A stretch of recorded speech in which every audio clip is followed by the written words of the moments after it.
తెలుగుదేశం అధికారంలోకి రాగానే సిమెంట్ ఫ్యాక్టరీలకు ఎవరైతే భూములు ఇచ్చారో వారికి ఉపాధి కల్పిస్తామని టీడీపీ అభ్యర్థి ఎరపతినేని శ్రీనివాసరావు హామీ ఇచ్చారు.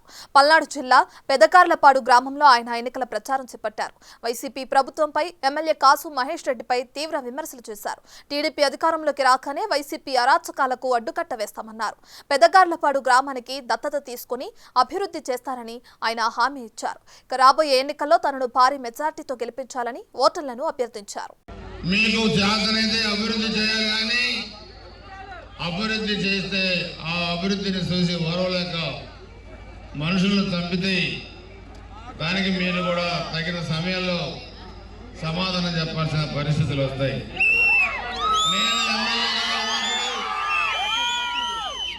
నేను ఫ్యాక్షన్ రాజకీయాలు చేయలేదు. 14-19లో నేను అధికార పార్టీ ఎమ్మెల్యేగా ఉన్నప్పుడే ఒక వైసీపీ కార్యకర్త కూడా చనిపోలేదు. కానీ కసాయి మహేశ్వరుడు ఎమ్మెల్యే అయిన తర్వాత 11 మంది చనిపోయారు. ఎస్సీ, ఎస్టీ, బీసీ, మైనార్టీ కాపు నాయకులు, దాంట్లో మన నాయకుడు పురంశెట్టి అంకుల్ గారితో సహా. అదే పని కనుక నేను చేసుంటే వైసీపీ వాళ్ళు మిగిలేవారా? నేను సమాధానం చెప్పాలి.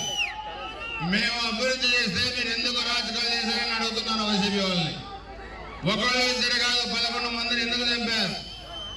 మీరు చేసిన అక్రమ మైనింగ్ కొందల్లో పడి 8 మంది చిన్న పిల్లలు, పసిపిల్లలు ఈరోజు చనిపోయారు. For more videos like this, subscribe Big TV channel.